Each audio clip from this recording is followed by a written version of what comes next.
Welcome to our LB's The Lover of Books author chat. If this is your first time here or watching a recording, I'm so glad you found us. I've had the honor to interview over 70 debut to best-selling authors, and readers like you have helped my YouTube channel, LB The Lover of Books, grow and amass, get this, y'all, it finally happened, over 20,000 hours watched. So big news, exciting news. I'm so pumped. But I do appreciate all of you taking the time to like and comment those videos because it does help readers find the content. If you haven't seen some of them, go check them out, and you're going to probably make a new TBR list because they are all spoiler full. But now I want to introduce this talented Australian author who lives in Sydney with her partner and 2 children. She has a master's degree in screenwriting from the Australian Film, Television, and Radio School, and a number of published SFF works in Australia. Her debut novel, Migrations, has been translated into over 25 languages, and it's been adapted to film. Her next novel, Once There Were Wolves, was a New York Times bestseller. It's a romantic mystery about a biologist charged with reintroducing wolves to the Scottish Highlands in order to rewild the landscape and bring a forest back to life. But tonight, we're here to discuss her third novel, Wild Dark Shore. She continues her love of romantic thrillers with this book. It's set in such a beautiful, remote place and explores not only what it takes to raise children in a collapsing world, but the impossible choices we make to protect those we love. Thank you so much, Charlotte, for joining us. Thank you so much for having me. So excited. As I mentioned, Charlotte is dialing in from Australia, so she's actually a day ahead of us. She is on a Monday. So thank you for dialing in. We really appreciate it. Okay, I'm just going to hop right in because I have so many questions. Okay, with Wild Dark Shore, how did you make your decisions for point of view? Because I do feel like that was an important decision, and I wanted to get inside your brain for this one. Yes, so this was actually a really difficult process for me, and normally those kinds of simple early decisions are quite easy. They come to me quite quickly, but this one was a real struggle. And I started writing the book 4 times. I got to the first 25,000 words and deleted them again and started again 4 times, basically experimenting with different points of view. So the first, I think I had a draft that was all from Rowan's point of view. I had a draft, but then I really missed all the other characters. So I went to a draft that was all third person, just kind of just an overarching narrator. And then I felt I really missed the intimacy of the first person. So then I tried one that was sort of, a few different first person points of view, and it just was too much. It was too many characters saying I. It was confusing. I also had a draft where there were 3 families living in the lighthouse on the island, and it was really it was full and bustling and chaotic, and it was actually a really fun draft. I really liked some of those characters and what they were sort of bringing to it, but I got to that same sort of quarter mark and realized that it was not working. It was not doing what I needed it to do. It felt sort of noisy, and actually this was a book that needed to feel quiet. So I realized I'd just been shoveling in new characters to sort of shield myself from having to actually dig down into the 5 main characters that I wanted to tell the stories of. And I just had to sort of be brave, and so I stripped them away. I decided to sort of, I guess it was a bit of an experiment to choose, 2 first persons and then do the kids third person. And Orly is sort of like a hybrid of both. He's sort of second person, I suppose, but his stories are speaking directly to Rowan. And I think it worked. Like I felt like something was coming together for me. There was a new texture. It was allowing me to create some really nice dramatic tension and some dramatic irony in sort of, presenting a character and what they know, and then being able to move to another character and understand what they know, and that might be conflicting. And it was a nice way to kind of tease out that mystery plot line and the romance as well, and to get to know them all and to sort of allow it to feel a little bit different for each of the characters. So Yeah. yeah, that's sort of how I came to that. I had to start out with that question because it was so different from books that I read, and I thought it did work. So I will say, in my opinion, I really liked it because I didn't lose the intimacy that I think Yeah. could have happened. But also, even though there wasn't three families, we still needed to keep track because they're all giving us bits and pieces throughout this mystery, which I absolutely loved. Now, you did mention three families, though. That's bizarre. Like you said, I could think that that would be too loud, but you love the characters. Do you think you'll take them somewhere else at some point? Just because of, can you Yeah. a different novel, I maybe? don't know. They sort of you sometimes characters can move and translate. I'm not sure about those ones. I think the reason that I didn't feel strongly enough to carry on with them is that they were too um stuck in that place. They were sort of created specifically for that place, and it maybe felt that make them feel a little bit less Okay. authentic or complex, maybe. I don't know. I might go back and rework them, but I'll probably just let them die Well, there. I will say, when you told us how many 25,000 words you had to Yeah. ditch, I saw a couple people grab their chest. I'm grabbing Yeah. my face. Like, does I almost feel like you're experiencing a little bit of what they're experiencing, that failure or something, that leak's coming and you have to keep going back to it and keep going back to it, especially with this novel. Did that put you in the right mindset for these characters? Yeah, I mean it's part of the work of writing. You are trialing things, you're experimenting with things, you're finding a way into the story, you're finding a way into the characters. There will always be things that you cut, you write and you cut no matter what. This was an extreme version of that. But it's quite normal. Like it's all just a way of trying to understand this world that you're creating. And even those things didn't remain on the page. There was so much that I learnt about the characters through those different versions and drafts, and I learnt a lot about the tone that I wanted to sort of try and capture for the story. So, yeah, it's certainly not sort of wasted time. It's just part of the work. Well, yeah, I don't know that Dominic would ever consider what he does wasted work. In the same way, it's a love. And so do you find that enjoyable, that discovery piece? Because I think that is part of what he likes, is that curiosity, that figuring things out. The same thing Rowan, I think, is a lot about as well. Yes, they're both incredibly hardworking people. I wanted them to have that sort of drive within them and that work ethic. I found that that was something that I really enjoyed them connecting over. I think particularly with romances, or love stories, you sort of often there's a an instinct to make your characters kind of the polar opposites of each other, and that can be really nice as well. But I actually found that there was something quite beautiful in their similarities and their samenesses, that they were able to sort of, they didn't seem that way at first, but as they sort of peeled back the layers of each other, they realized that there was a lot of kind of this deep work ethic and this problem solving capacity, and their sort of practical natures. I really enjoyed writing those characters. I'm not hugely like that. I'm not afraid of hard work, but I wouldn't say that I'm a sort of a practical problem solver. That's more my partner. Well, you have, I think it's almost an additional character, the world that you created, this, the sea and the wind. I mean, there are voices that are happening through nature as well. How did you decide to tackle that? Because I felt like it was just as special as your other five, that has that specific point of view. Yeah, so this is a question about Macquarie Island, I think. Yes. That's the island that I based Shearwater on. And um, as I sort of explained, I did a lot of kind of early writing that was not right, not good.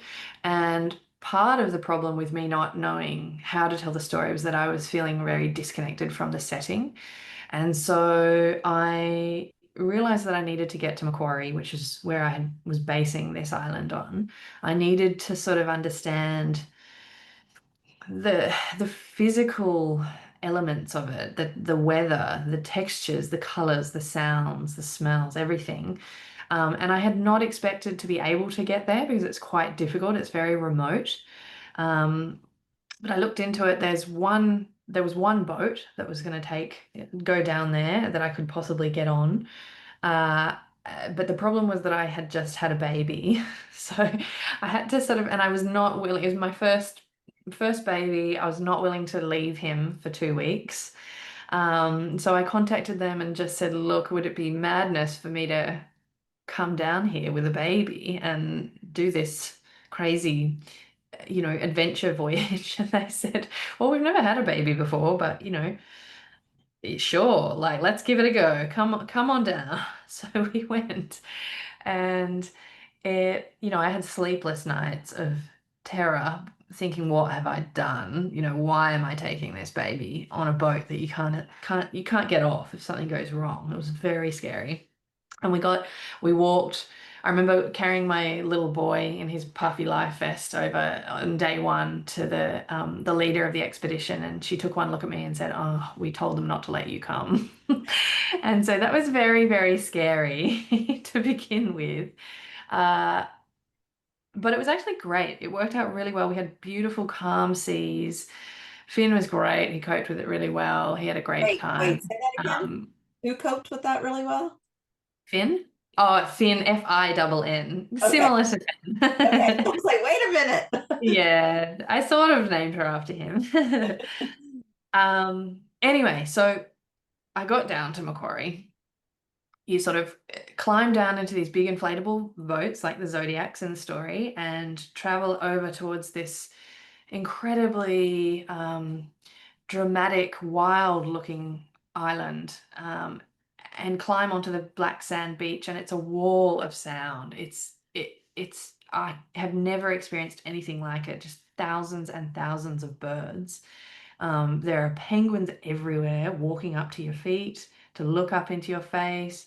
There's elephant seal pups that are flopping over to sort of nibble your boots. They're so trusting. They have no fear of human beings. It's really sort of strange and beautiful. It feels very untouched and wild in a way that I didn't know existed anymore in the world. It sort of feels like we've taken over everywhere. And this place just felt so remote, so isolated.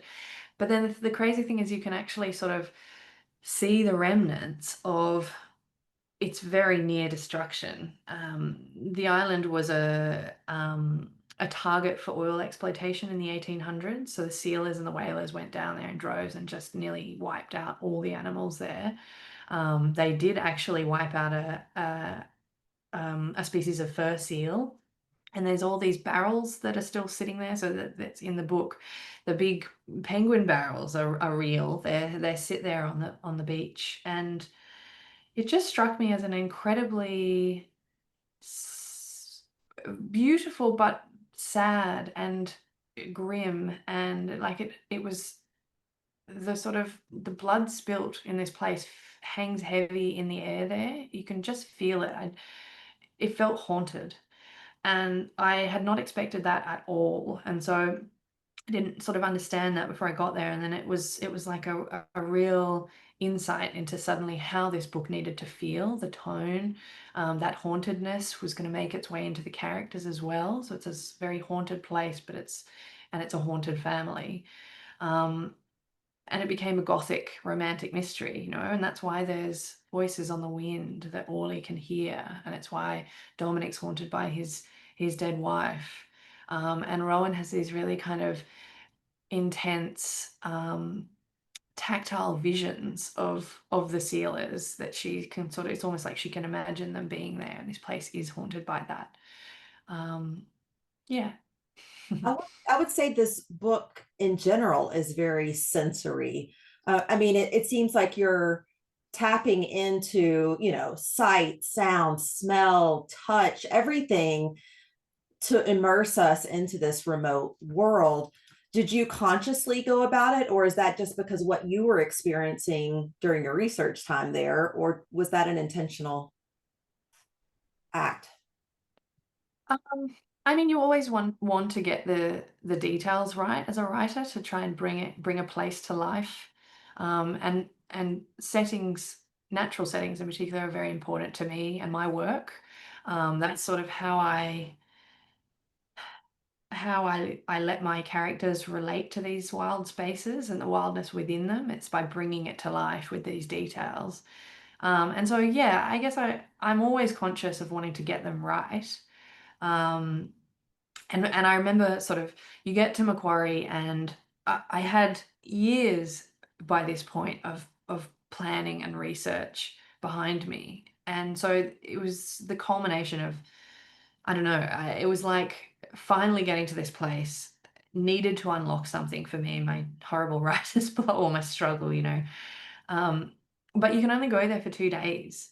It's very sort of strictly uh, withheld, because it's a wildlife sanctuary now, so they need to protect it really, really carefully. So I had this really intense pressure I felt when I was there, sort of walking around trying to get a sense of every tiny thing, and feeling like I couldn't forget a single thing because I would get it wrong. And then there's no way to fact check anything. I can't go back there.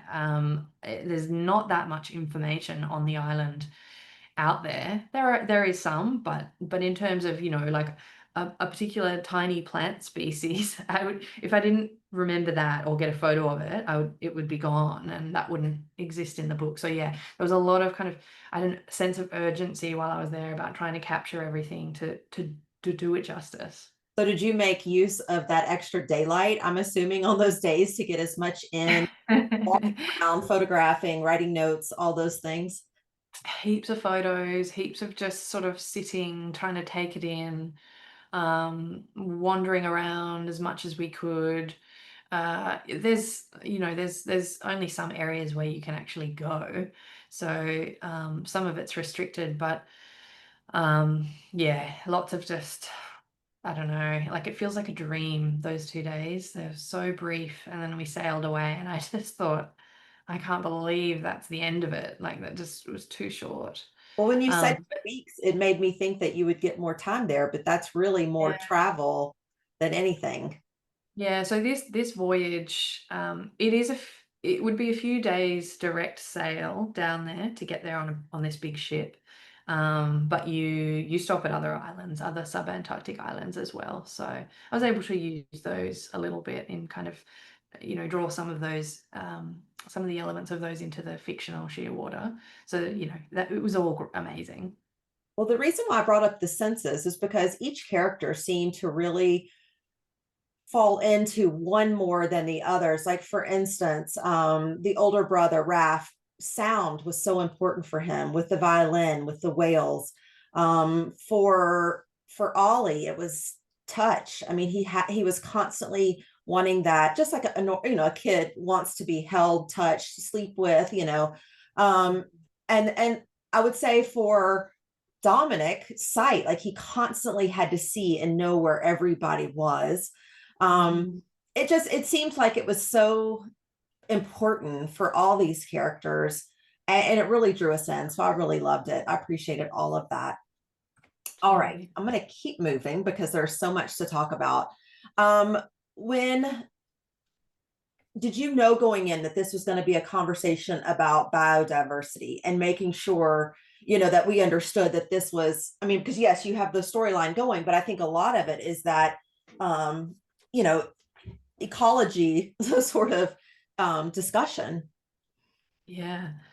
Yeah, I mean, I tend to gravitate towards stories that have something to say about what's happening to our planet, our natural world. This one came about. I did know it was going to be about biodiversity early on, one of the first things that I read that sparked this idea was an article about the Svalbard Global Seed Vault, which is up in the very kind of northernmost tip of Norway in the ice.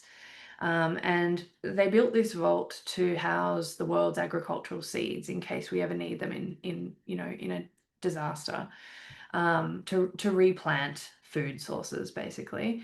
And it's meant to sort of withstand anything that the world can throw at it. It's meant to last many, many years into the future. But the only thing that they didn't foresee happening was that the temperatures would rise so much and the permafrost would melt. So in 2016, it flooded, and the seeds were okay. They salvaged the seeds, but it just really got me thinking. It really kind of, I couldn't stop thinking about what we would choose to save if we had the choice and if we had to make that choice. And the horror of losing all our backups because of this, we're just not listening to the degree of severity of what's going on.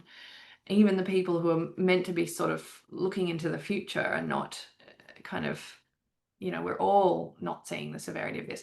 So anyway, I decided to make my own seed vault house not only agricultural seeds, but all seeds, all the strange, unusual plants that the world is full of that we don't necessarily need.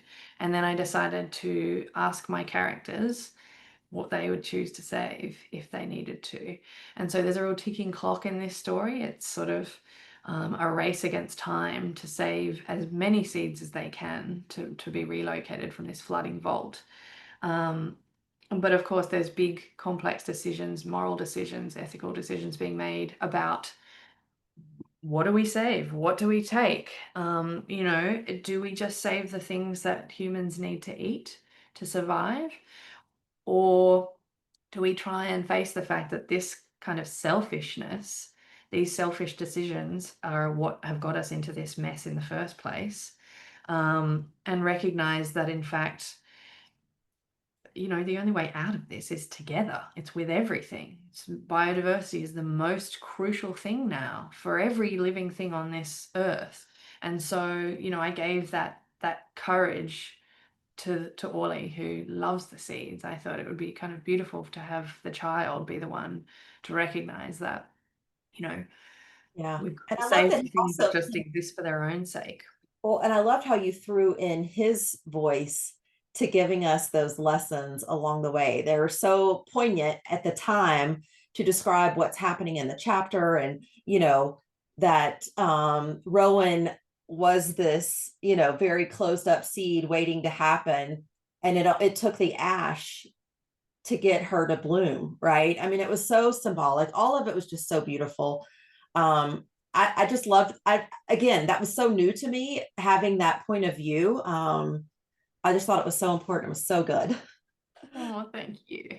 All right. The other thing with saving, though, is animals, right? Because there's this thought of, yes, we have to save ourselves, we have to save seeds, but then you throw in with this ticking clock, these two whales now. And, Rowan's instinct is, no, this is too hard for the children. It's not feasible. Let's do what we can do. But yet you went down this route. Why did you decide to put that in? Um, Yeah, this is a real moment for Rowan. This is like a major turning point for her in the story. Up until this point, she has been, as you say, very closed off to connection. She is an eco-pessimist. She's also just a pessimist. She kind of believes that, I mean, she's been through so much. She's lost a great deal already. Her beautiful house that she built, she spent her whole life building, was burned to ash in a bushfire, as so many of us now are experiencing and will experience, and her little brother as well, due to weather events. So she's suffered a lot. She's come to this island in a place of deep grief, and loss, and she's sort of learned that, you know, she has to make the love in her life small in order to survive it, because loss is too painful, it's too harmful to her. So she's very closed off. She doesn't want to connect with this family, with the kids, with Dom.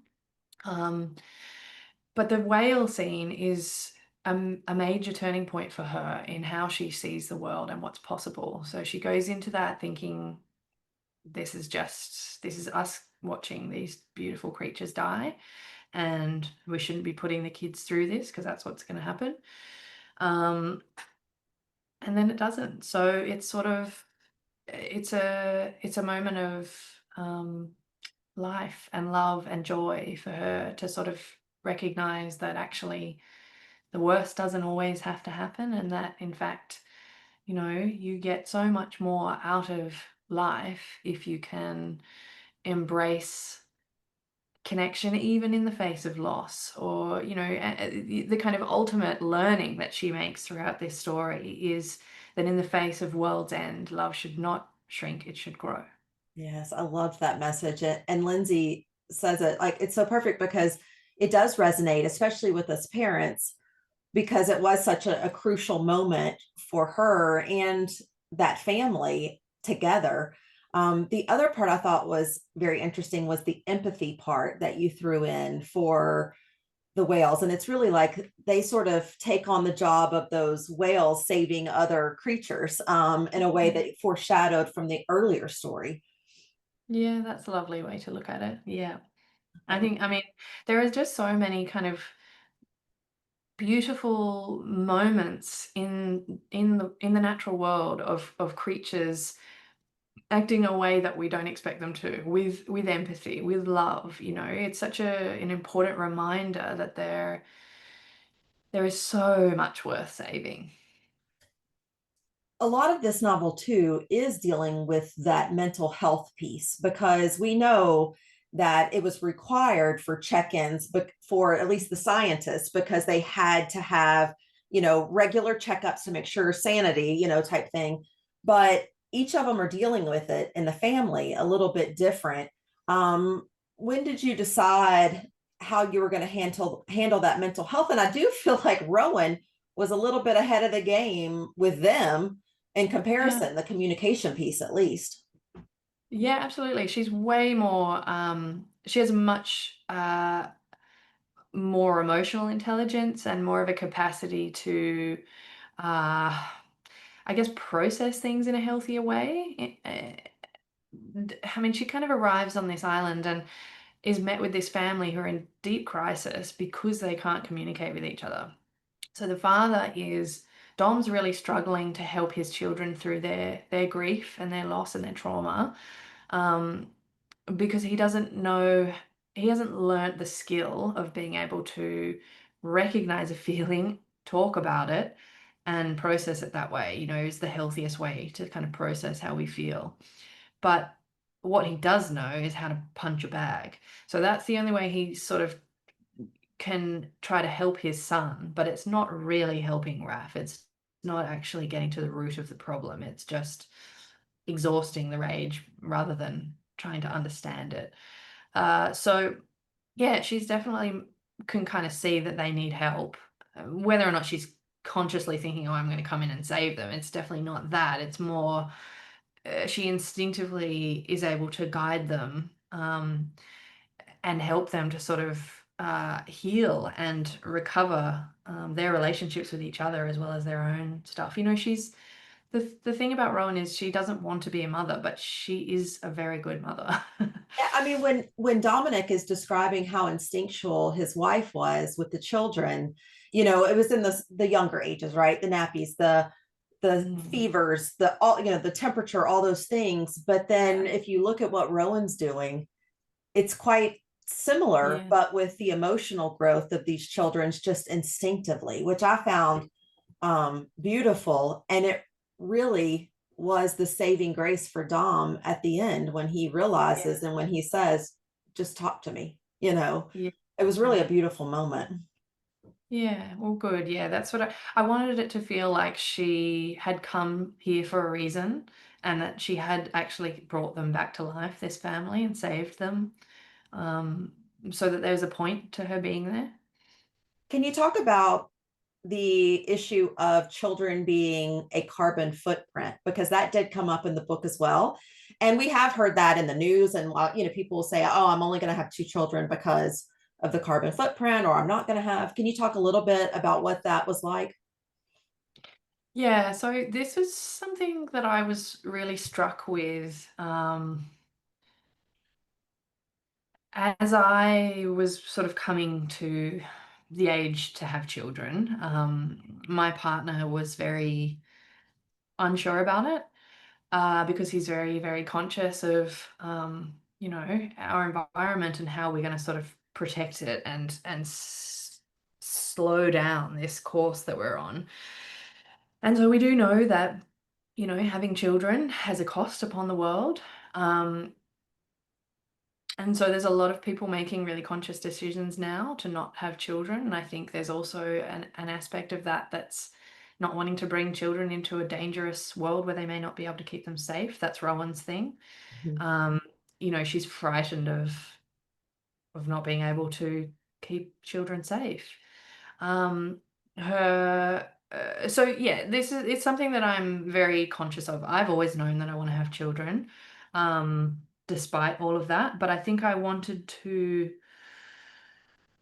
have a female character who is childless by choice, because I also wanted to demystify the very sexist stereotypes that come with women who make that choice. We sort of, the stereotype is that they're career obsessed and unfeeling and unemotional and don't have any love to give, and it's just so wrong. Like that it doesn't take any of the sort of complexity or the nuance of this decision into account. And so I wanted to have Rowan be someone who has an immense capacity for love and for loving other people's children, with as much generosity. uh, and on the flip side, I also wanted to show that you can still have children. Dom's made this choice to have three beautiful children, and that's not a bad thing for this planet. There is still hope, there is still joy, there is you can be conscious and make good decisions about how you raise your children in a responsible way. Absolutely. Rowan, I think it was Rowan that brought this up about imagining the beginnings instead of the endings, when this island is deteriorating. And it's just like a shift for her, of that. Like you said, you called her out as a pessimist at the beginning, and her being able to grow and develop herself, and her emotions. Yeah, absolutely. Yeah. All right, so let's keep going a little bit more. Let's talk about her husband, because he is an interesting character.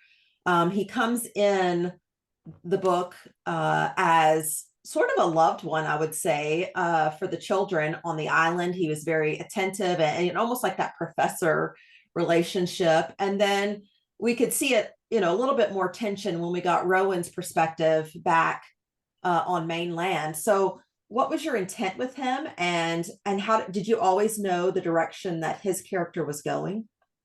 And by that I mean mad. Yeah. I mean, I had to work. Yeah. So he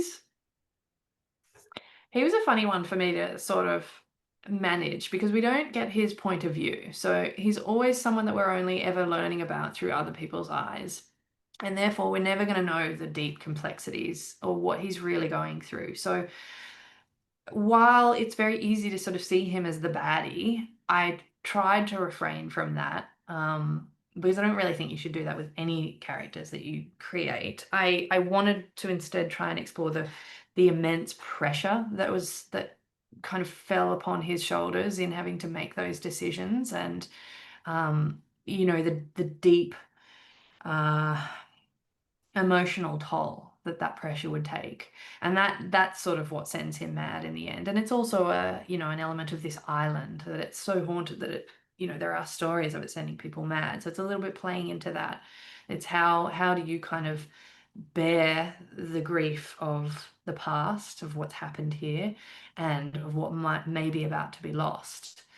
In terms of, so, you know, that's all stuff that's happening beyond his relationship with Rowan. Prior to that, I think they had a relationship that was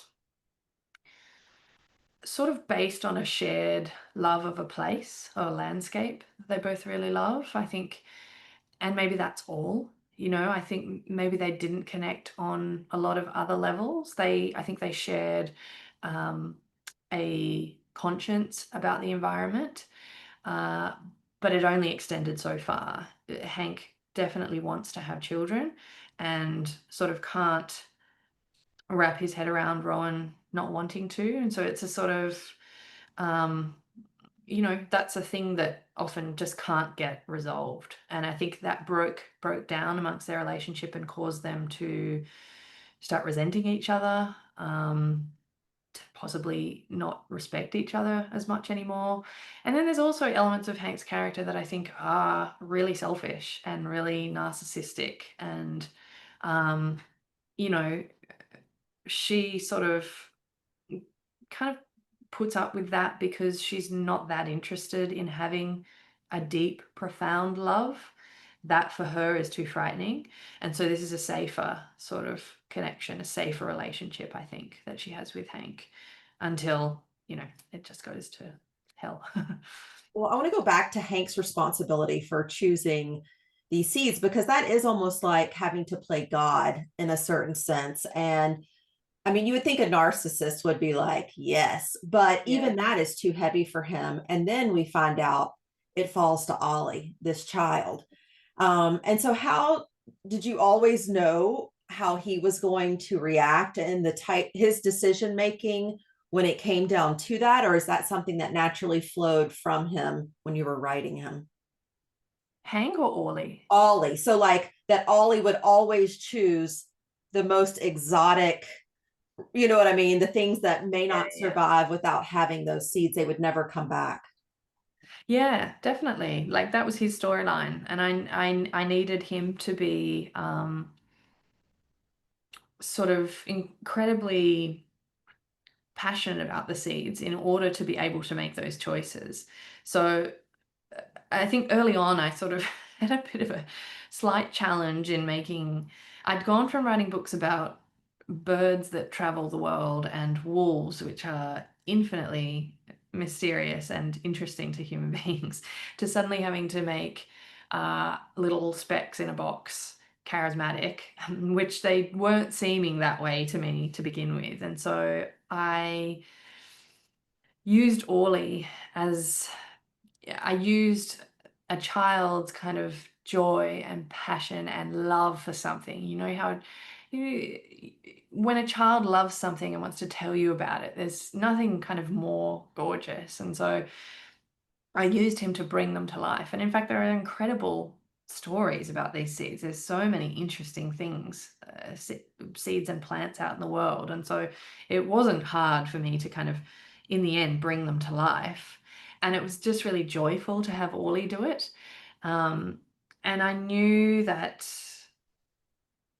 he also has a deep wisdom within him, I think. And I knew that would be what would save them in the end, and what would kind of I knew he needed to be, it was almost like his innocence and purity in a way would be the only thing that would allow him to make that decision. I don't know if an adult could. Well, and if you think about his journey in life, you know, his mother was willing to sacrifice herself for her child. You know, Dominic's willing to sacrifice his wife because now he has to make a decision as well.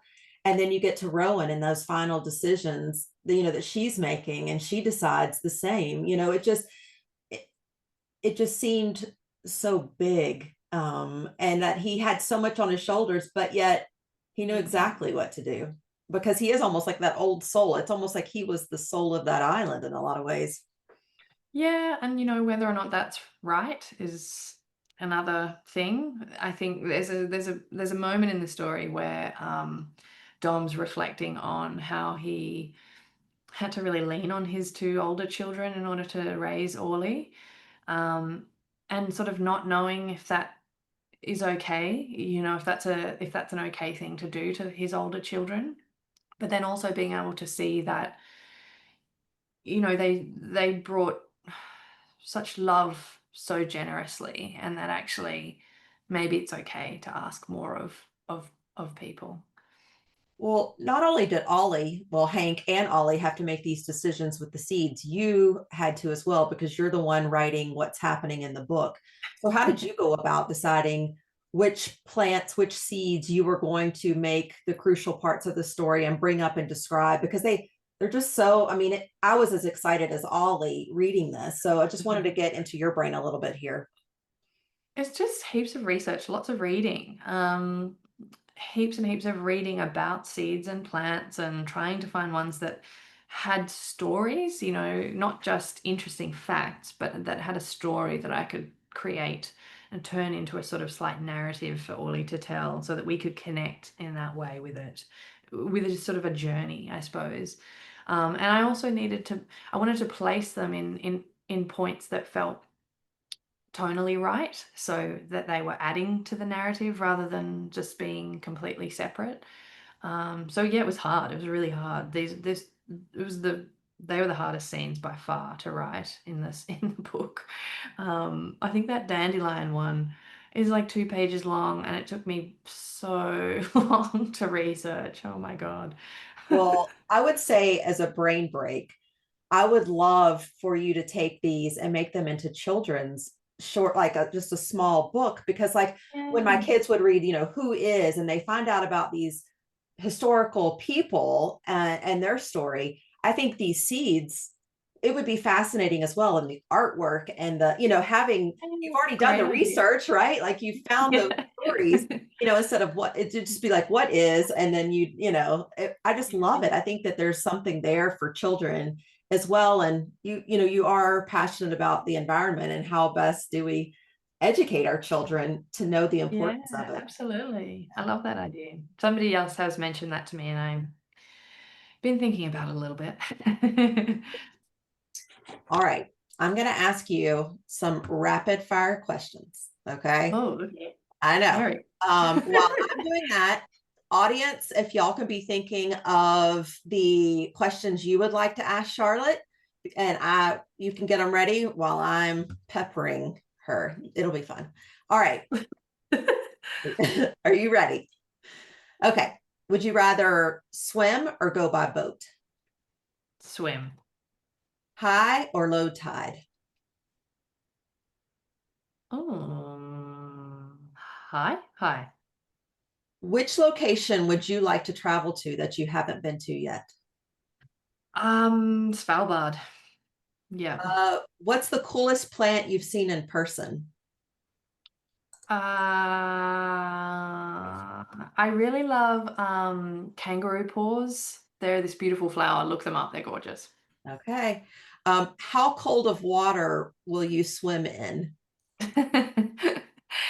uh, Pretty cold. Pretty cold. I like a cold swim.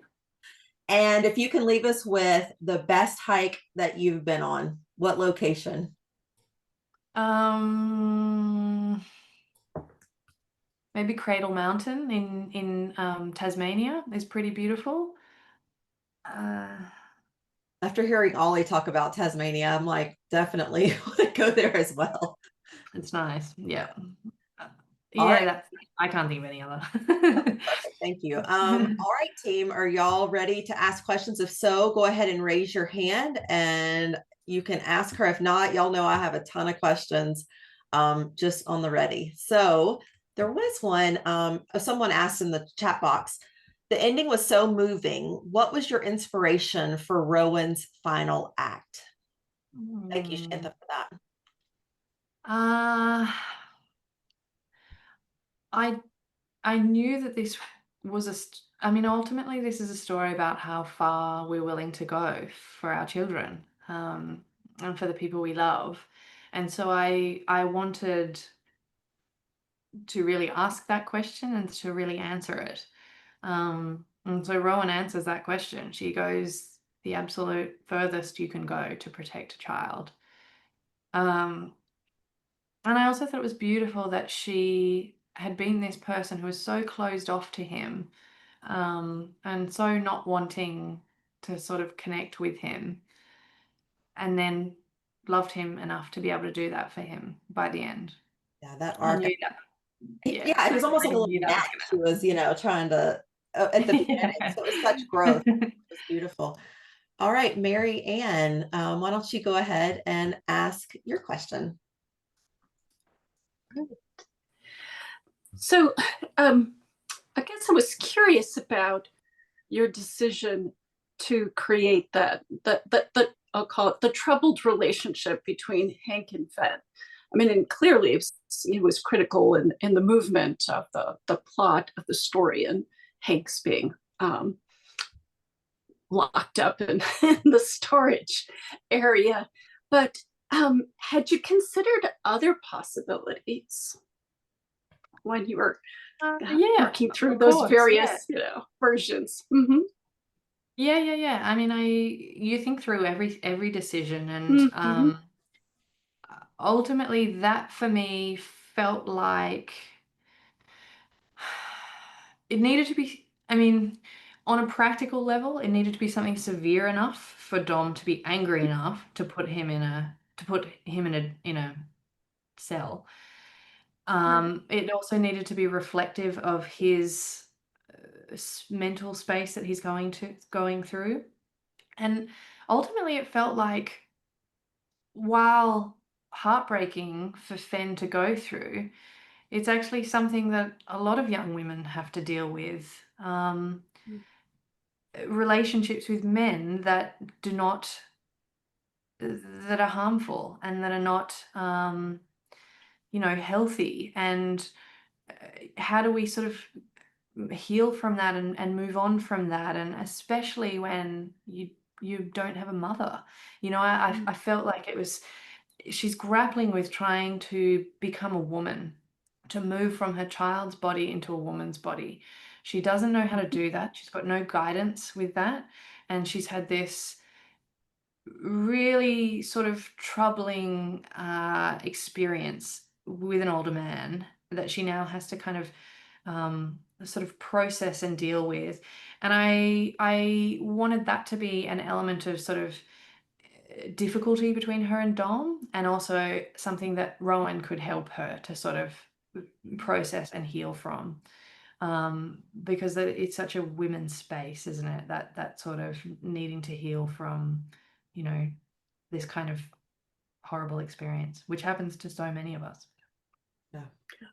Thank you so much. Thank you so much. All right, Amber, you have a question too. Go ahead.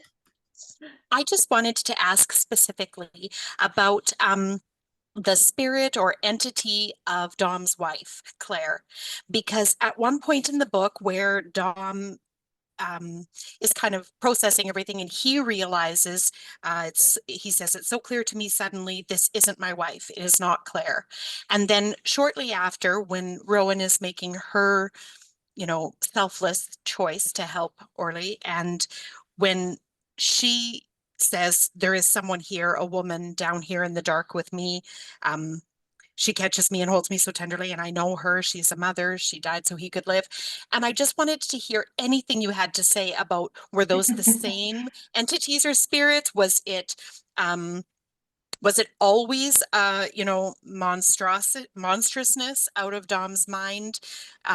Did it kind of evolve over time and it started out kind of a healthier thing and become less healthy? Was it partly him twisting it?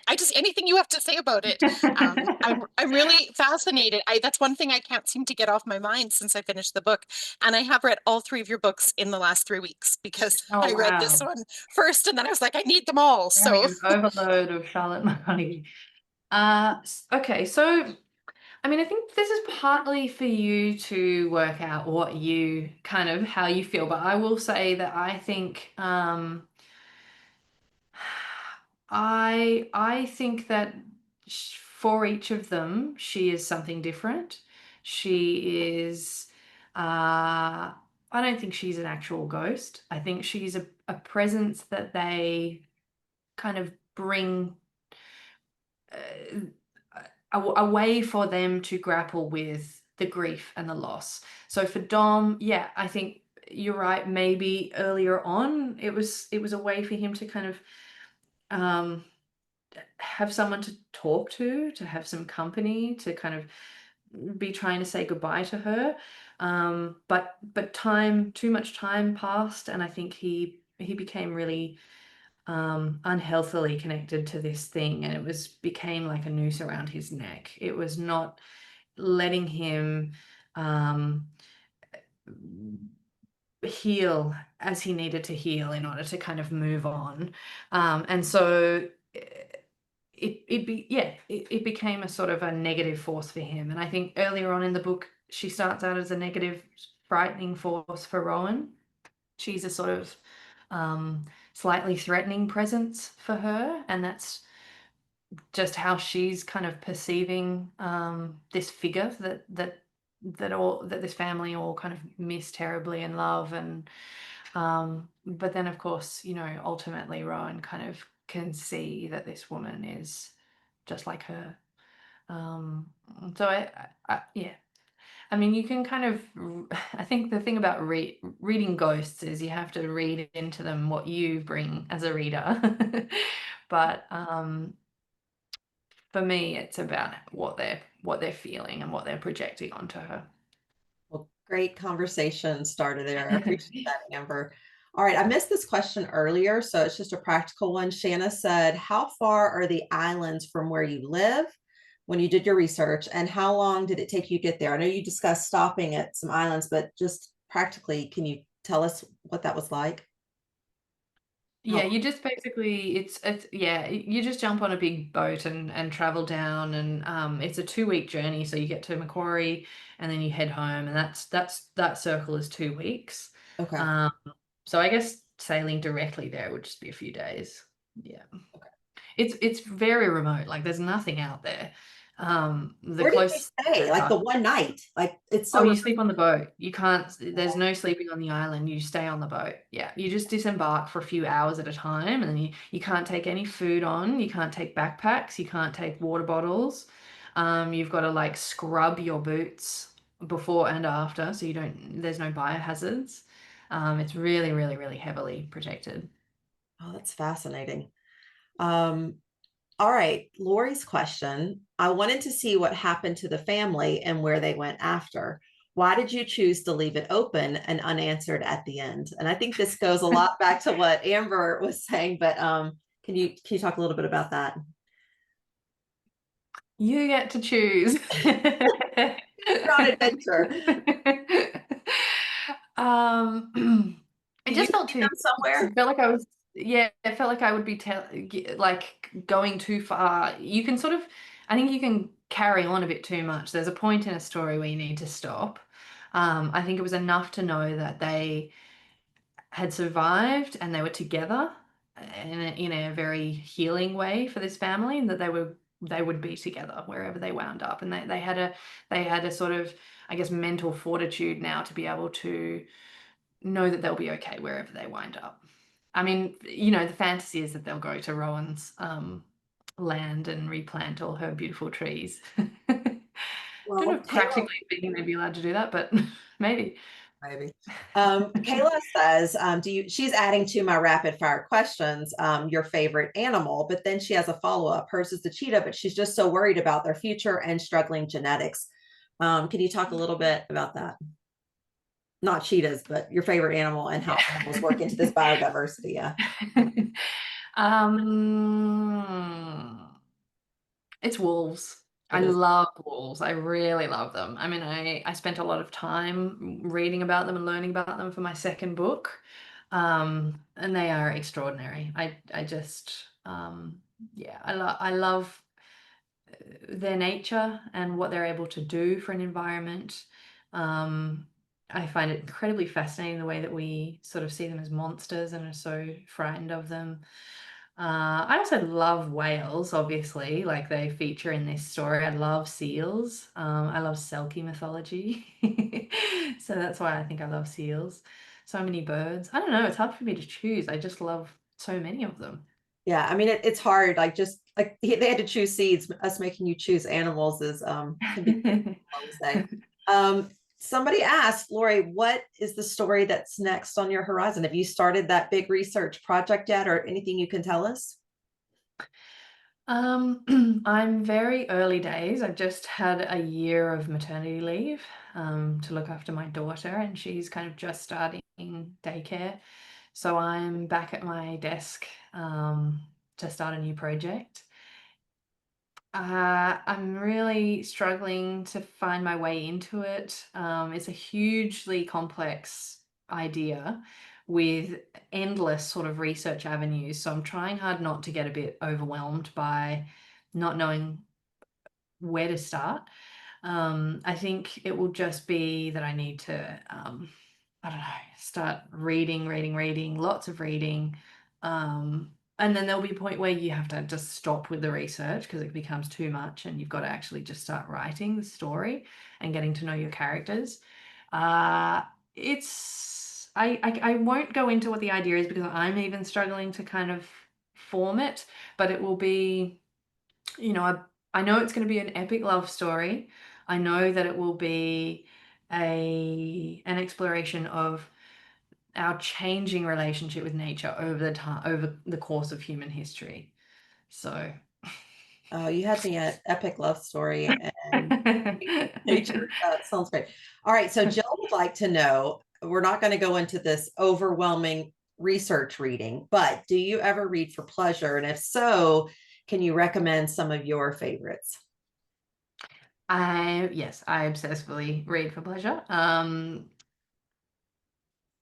think my favorite book in recent years was Hamnet by Maggie O'Farrell. I love that book. It's so devastating, but so beautiful. Her characters are incredible. Um, yeah, it's such a great reminder for me that you can tell stories about loss and grief in a really beautiful, healing way. And I also was so obsessed with Shakespeare when I was a teenager. I named my first car William Shakespeare. So I think it was a perfect book for me. Oh, I think Um, Steve's agreeing in the comments. Excellent. I thought it yeah. Maggie O'Farrell just in general is She's great. She's phenomenal. so great. Um, Yeah. all right. So I would also like to know, because I mentioned in the bio that it talked about film adaptation, and I know that you also write scripts. So is that something you want to, pursue with your books? I have optioned all three of the books to be made into Migrations is getting turned into a film, Wolves is TV, and then Wild Duck Shore, we have recently closed the deal to make it a film as well. I don't think I need to be involved in the writing of the screenplays. I've had stages where I want to be. Now I think I just want to write books, really. I heard Emily It's St. John it's Mandel great. talk about this, and she said sometimes it's just nice to turn Yeah. it over and let that art create. And then other times you do want to have your hand on it. So I think that's a Yeah. combination. Yeah. It's a bit tricky. I sort of feel pulled between the two because the problem is when you start working on one of them, I worked on Wolves and it's it, I don't know, it gets pulled and formed and I'm happy to sort of change things and you have to when you're adapting. It's a new medium. You've got to make changes, but it's when it starts to feel very far from the essence of it that I think it's actually for the author to just take a step back. I don't know. It's Well, complex. Well, I would say we appreciate you writing novels, and we're not trying to take you away from that, but we'll follow your artwork wherever it leads you. Thank you so much for a wonderful night of discussion. This was so enlightening for me. And, you just did, I think you also, like Maggie, bring grief onto the page in a way for us to think about it and to possibly deal with it. And I didn't get to those questions, which I had, but I would say thank you for that, because it was a beautiful discussion on loss as well as rebirth and growth. So also, we just loved being in this remote land with you. It's so dangerously beautiful. And, we don't get that opportunity. So I'm so glad you got to put your feet on that black sand and write about it and tell us about this faraway place. Thank you for having us consider what we hold most dear when and if our love can expand like that. I think it's such a beautiful concept and practice. But we can't wait to discover more from you, and especially for this epic tale you have coming up. But everyone, that we want more readers to get their hands on this book. So please make sure you recommend, leave reviews where you can, and share about this chat, but make sure people know this is going to be lots of spoilers. In a little over 2 weeks, on Thursday, June 19th, I have a special conversation. It's not the normal LB's conversation. I'm going to be moderating for my alumni, Rice alumni, with Carnegie Medalist of Excellence in Nonfiction, Professor Kiese Lehman. And we're going to be discussing his memoir, Heavy. This is a New York Times best books of the 21st century.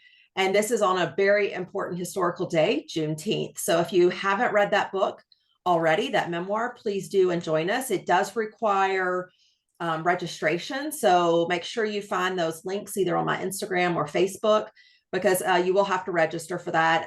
But as you are my friends, my book friends, you are invited. Then on July 13th, we're going to be chatting with Claire Leslie Hall for her mega hit Broken Country. This is a Reese Book Club pick.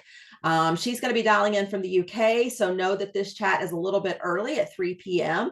So invite your friends to join in that conversation. And if you have an author that you would like to chat with the group, please let me know. Stay up to date on all the author chat stuff on my Facebook, Instagram, broadcast channel, and please subscribe to the YouTube. You were so awesome, Charlotte. Thank you so much for doing this. Thank you, Laura. It was lovely to chat. Thanks so much for having me. And thank you, everyone who came and listened.